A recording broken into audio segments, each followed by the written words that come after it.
Hi and welcome to my third part of my mini-series on the major upgrades I've carried out across my PCs. I'm Pete from the Family IT Guy, and if you missed part 1 of this series featuring a home server build, or part 2 with a used parts gaming build, there are links to these videos in the description below. Today I have my old main rig which you are seeing on screen here.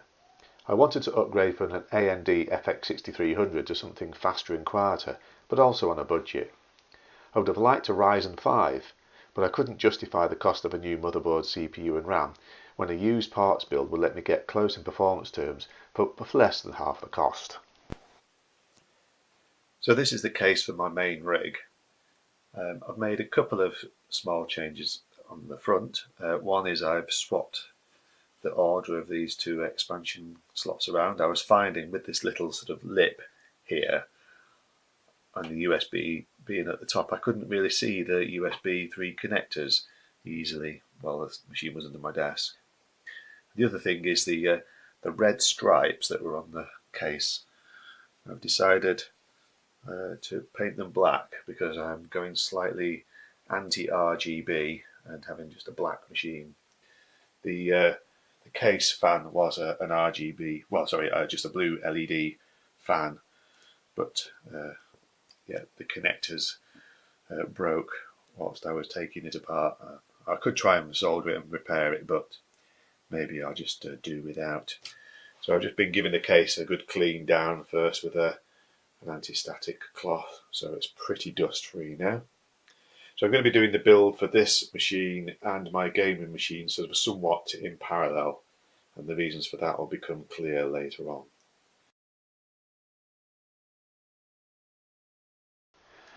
So this is the CPU that I've bought and the motherboard to support that CPU socket. Came with a cooler, needed to be cleaned. Doesn't look too bad there, does it?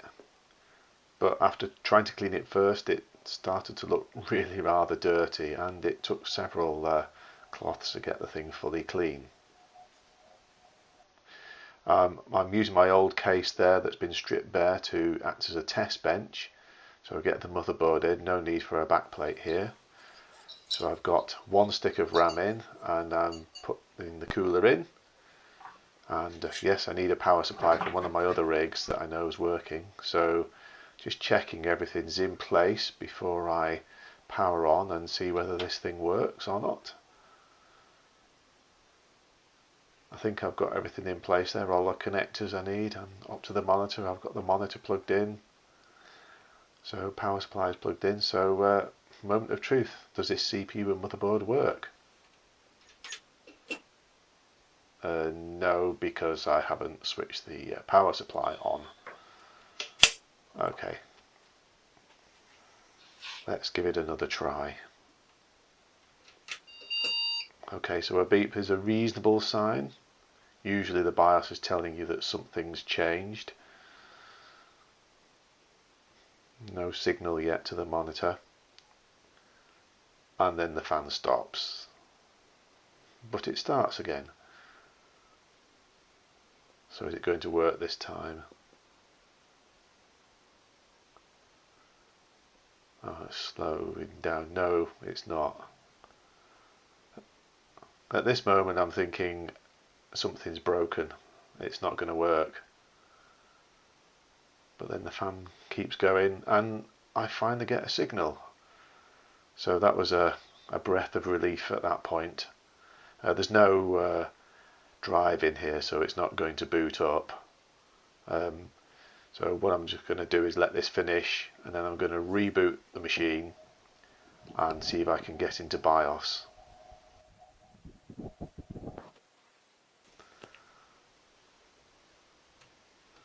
Okay, so here we go.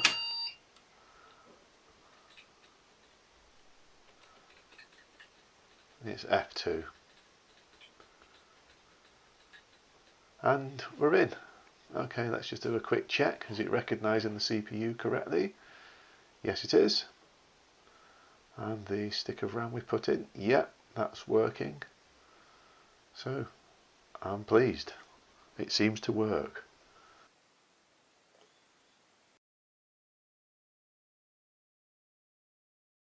Okay, so this is the case for my main rig. I've decided that for cooling purposes I'm going to keep the 120 fan in the rear, and I'm going to put this other Gelid fan into this hole here as an intake fan. The reason for that is that the official intake area is a bit sort of obscured by the hard drive cage here, and really the cooling area needs to go over this area, into the CPU. So that's why I'm going to sort of rig it there with using some cable ties.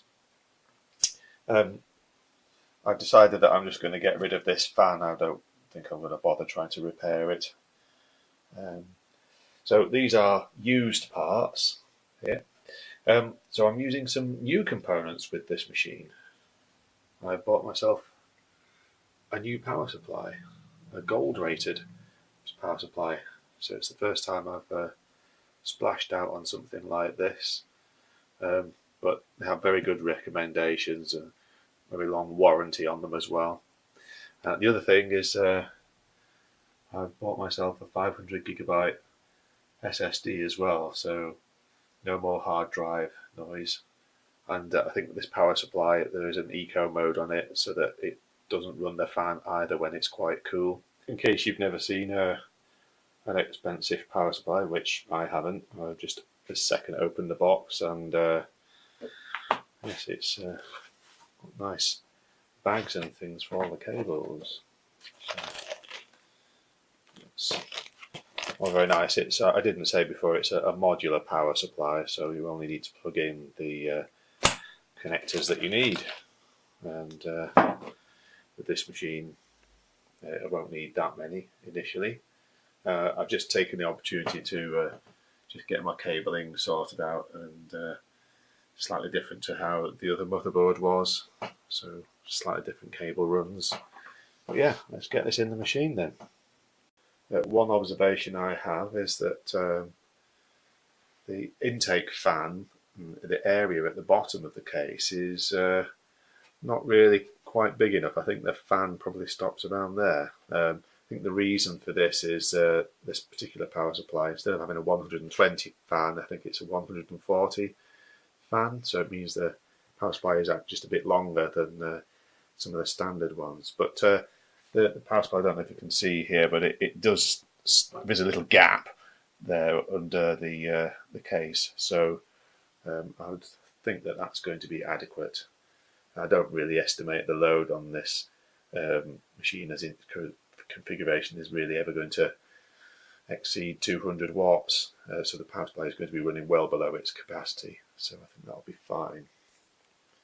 Cable management on this case is not offering the best opportunities. I'll just show you what it's like on the back, and you're going to see the dilemma. Okay, so this is the rear of the case. There is a small channel cut out for moving your cables up, but it is really not very deep, and you have to be really neat. Otherwise the back panel there will not fit on. Modern other cases have a more of a sort of a bump in the back of the case, but this one doesn't. It's just flat, so you have to make sure everything lies below this line here, so you have to be really careful to fit everything in nice and neatly. And even running these three cables bunched up together is too high, so you have to run them flat. So anyway, I've also got another drive that I'm considering whether to put in or not, but as all hard drives make noise and I want this to be a quiet as possible machine, I'm going to do a test or two first before I decide whether that's going to have a permanent place in my machine. So just before I boot the machine up and test it, I'll just say something about the motherboard on this machine, which is an Intel motherboard, rather than a more normal branded one from Gigabyte or Asus or ASRock or something like that. The reason I bought the Intel motherboard is it's cheaper, probably by about £50 or £60 in the UK, but it also has the features that I want. So yes, it has SATA 6 gigabit per second ports, a couple of them there, which I didn't have on my AMD machine. It also has fan headers for the front and rear fans, as well as the CPU, which again my other motherboard only had a single fan header for the external of the case. And it's got 4 RAM slots as well, so whilst I'm only using 2 at the moment to give me 8 gigabytes there, I plan in the future to get some more RAM into the machine. Okay, so here goes, moment of truth. So first chance to see whether the power supply and SSD work. I know that the motherboard works and the CPU works because we tested that out earlier on. But here goes.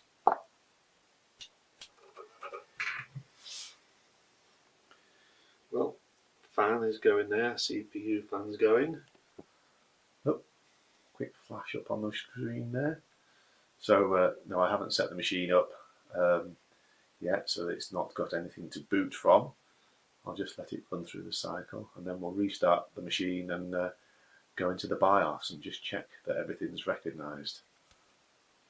Okay, so let's just press the reset key and make sure I've wired that up properly. Yes, I have. And I think it was F2 to get into the BIOS here. Yeah, okay, so we're into the BIOS.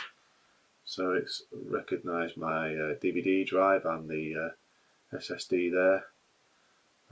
It's mentioning a storage device, but I think that means the wireless connector. So yeah, 8 gigabytes of RAM, CPU correctly identified. So that's all good. So there's lots of options to play with here, but I'm not going to do that just yet. I think the main thing is just to check that the SATA ports are set to AHCI mode, and then I'll get Windows installed. Well, that's a bit odd. Windows is telling me that it doesn't have the drivers necessary, so I'm going to have to get onto the internet on one of my other machines and see if I can download drivers for this motherboard. Well, I don't quite know what happened there, but we seem to be getting somewhere now. I checked all the connectors, and then I decided to plug the USB stick into the port at the rear of the machine, because I've had issues with that sort of thing in the past. But yes, so we're getting somewhere now.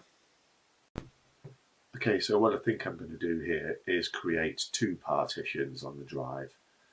Because we've got 500 gigabytes, I'm going to create one partition that is 65 gigabytes in size, and I'm going to install Windows in that partition. And the other 400 gigabytes I'll create as a data partition.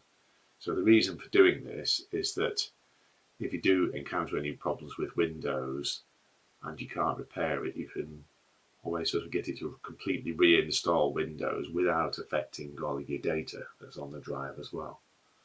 So I shall do that.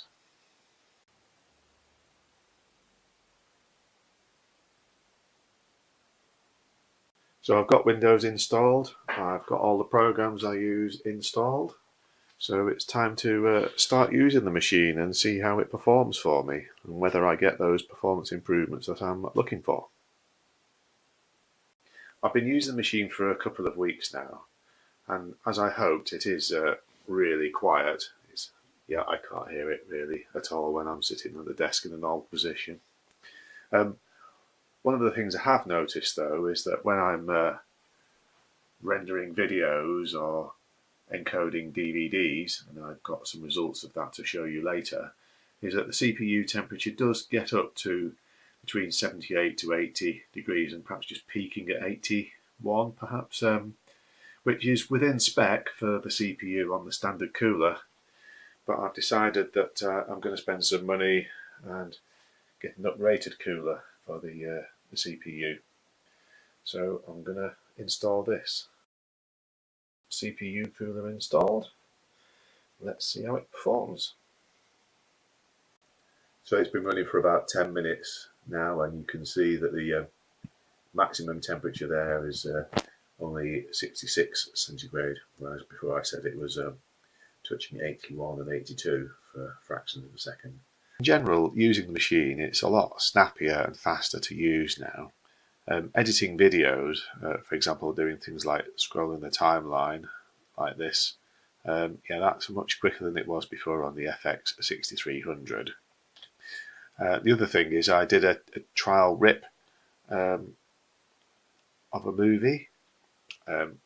So you can see there that the total time was 56 minutes and 39 seconds with the FX 6300, but with the Core i7, the render time had come down to 39 minutes 21 seconds. So I think that's a saving of about 17 minutes, which is very good by anyone's chance. So yes, it took 43% longer on the FX 6300.